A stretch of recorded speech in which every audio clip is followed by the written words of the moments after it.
ఎప్పుడైనా గమనించారా? మనం చరిత్రని వెనక్కి తిరిగి చూసినప్పుడు అంతా ఒక స్ట్రెయిట్ లైన్లో జరిగిపోయినట్టు అనిపిస్తుంది.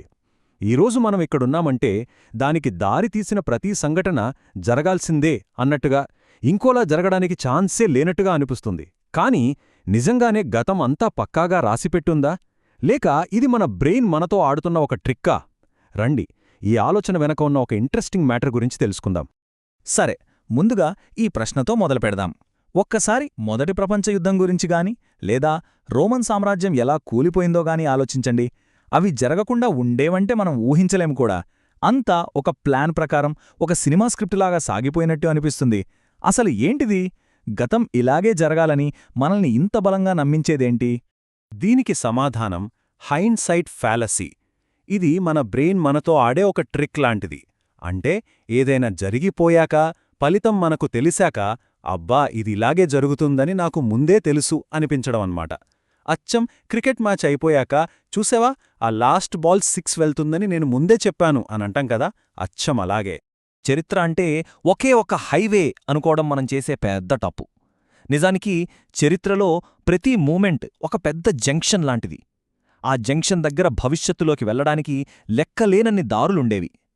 మనం ఇప్పుడున్న దారి వాటిలో ఒకటి మాత్రమే. మిగతా దారులన్నీ ఇప్పుడు మనకు కనిపించట్లేదు. అంతే తేడా. ఓకే, దీనికొక సూపర్ ఎగ్జాంపుల్ చూద్దాం. క్రీస్తు శకం 4వ శతాబ్దంలో రోమన్ చక్రవర్తి కాన్స్టాంటైన్ ఒక పెద్ద డైలమాలో ఉన్నాడు. తన మహాసామ్రాజ్యానికి ఒక అఫీషియల్ మతాన్ని సెలెక్ట్ చెయ్యాలి.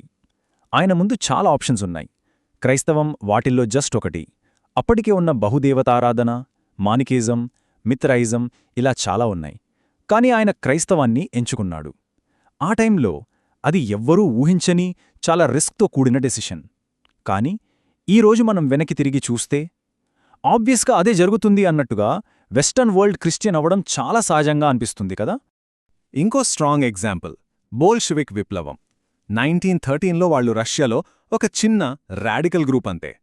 జస్ట్ 4 ఏళ్లలో వాళ్లు మొత్తం దేశాన్ని తమ చేతుల్లోకి తీసుకుంటారని ఆ రోజులో ఎవరైనా చెప్పుంటే ఏంటి జోక్ చేస్తున్నావా అని నవ్వేసేవాళ్లు. కాని అదే జరిగింది. ఇప్పుడు మనకు అది చరిత్రలో ఒక ఖచ్చితమైన ఘట్టంలా జరగాల్సిందే అన్నట్టుగా కనిపిస్తోంది. కాని అప్పుడు అది జరగడానికి ఛాన్సే లేని విషయం. ఇక్కడే మనం చరిత్రను చూసే విధానంలో ఒక ముఖ్యమైన తేడాని గమనించాలి. అదే ఎలా జరిగింది అనే ప్రశ్నకి, అసలు ఎందుకు జరిగింది అనే ప్రశ్నకి మధ్య ఉన్న తేడా. ఎలా జరిగిందో చెప్పడం చాలా ఈజీ, స్టెప్ బై స్టెప్ ఏం జరిగిందో చెప్పడమే. కానీ ఎందుకు సరిగ్గా ఇలాగే జరిగింది, వేరేలా ఎందుకు జరగలేదు అని చెప్పడం మాత్రం ఆల్మోస్ట్ ఇంపాసిబుల్. మనందరికీ సహజంగా సింపుల్ ఎక్స్ప్లెనేషన్స్ అంటే చాలా ఇష్టం. అదిగో ఆ కారణం వల్లే ఇది జరిగింది అని చెప్తే మనకు ఈజీగా అర్థమవుతుంది. వీటినే జస్ట్ సో స్టోరీస్ అంటారు. కాని ప్రాబ్లం ఏంటంటే ఈ సింపుల్ కథలు గతం ఎంత కాంప్లెక్స్గా ఉండేదో, ఇంకా వేరే ఎన్ని వేల దారులు ఉండేవో అనే విషయాన్ని కంప్లీట్గా పక్కన పెట్టేస్తాయి. ఇక్కడ ఒక విచిత్రమైన కాని చాలా ముఖ్యమైన విషయముంది. అదేంటంటే ఒక హిస్టారికల్ పీరియడ్ గురించి మనకు ఎంత ఎక్కువ తెలిస్తే అది జరగాల్సిందే అనే ఫీలింగ్ అంత తగ్గిపోతుంది. వినడానికి వింతగా ఉన్నా ఇదే నిజం. ఎందుకంటే మనం డీప్గా స్టడీ చేసినప్పుడే అరే ఆ రోజు ఆ చిన్న డిసిషన్ తీసుకోకుండా ఉంటే ఏమయ్యేదో, ఆ యుద్ధంలో వాళ్లు గెలిచుంటే కథ వేరేలా ఉండేదే, ఇలాంటి మిస్ అయిన అవకాశాలు, దారులు మనకనిపిస్తాయి. పైపైన చూసేవాళ్లకే అంతా స్ట్రెయిట్ లైన్లా కనిపిస్తుంది.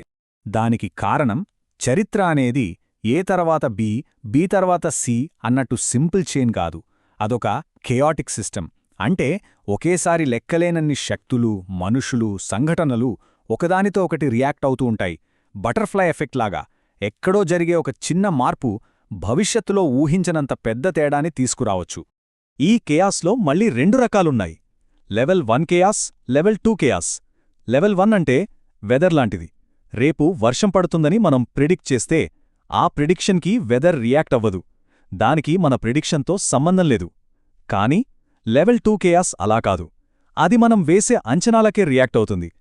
స్టాక్ మార్కెట్లు, పాలిటిక్స్, ఇంకా మన చరిత్ర ఇవన్నీ ఈ లెవెల్ 2 కేటగిరీ కిందికే వస్తాయి.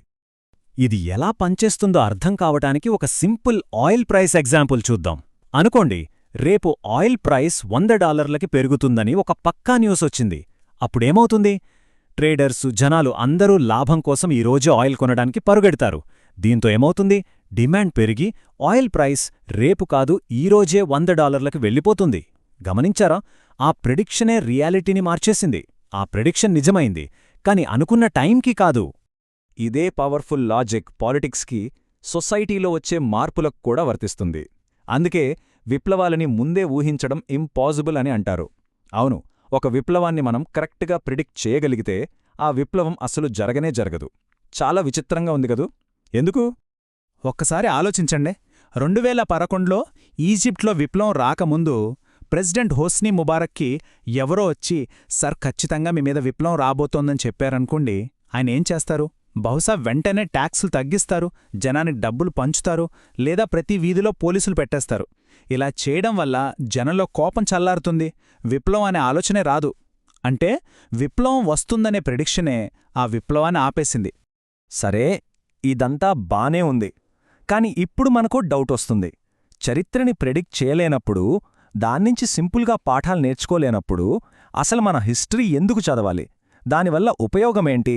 జస్ట్ పాత కథలు తెలుసుకోవడానికేనా? దీనికి సమాధానం చాలా పవర్ఫుల్. మనం హిస్టరీ చదివేది ఫ్యూచర్ని ప్రిడిక్ట్ చేయడానికి కాదు. మనం హిస్టరీ చదివేది మన ఆలోచనల హద్దుల్ని చెరిపేయడానికి.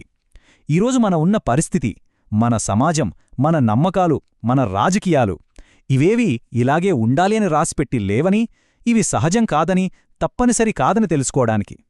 గతం అనేది తప్పనిసరి కాదని, ఎన్నో దారుల్లోంచి ఈ ఒక్క దారిలోకి వచ్చిందని మనం రియలైజ్ అయినప్పుడు మనకొక విషయం క్లియర్గా అర్థమవుతుంది. అదేంటంటే, భవిష్యత్తు కూడా మనకోసం ముందే రాసిపెట్టి లేదు. పాత తరాల వాళ్లకి ఎలాగైతే ఎన్నో ఆప్షన్స్ ఉన్నాయో, మన ముందు కూడా మనం ఊహించనన్ని దారులు, అవకాశాలు ఉన్నాయి అని హిస్టరీ మనకు గుర్తుచేస్తుంది. సో ఫైనల్గా మనం గుర్తుపెట్టుకోవాల్సింది ఒక్కటే: గతం ముందే డిసైడ్ అయిపోలేదు, భవిష్యత్తు ఇంకా రాయబడలేదు. మనం వెనక్కి తిరిగి చూస్తున్నాం కాబట్టే గతం ఒక స్ట్రెయిట్ లైన్లా కనిపిస్తుంది. కాని ముందుకెళ్లే దారి ఎప్పుడూ తెరిచే ఉంటుంది. ఆ దారిలో ఏం రాయాలి అనేది మన చేతుల్లోనే ఉంది.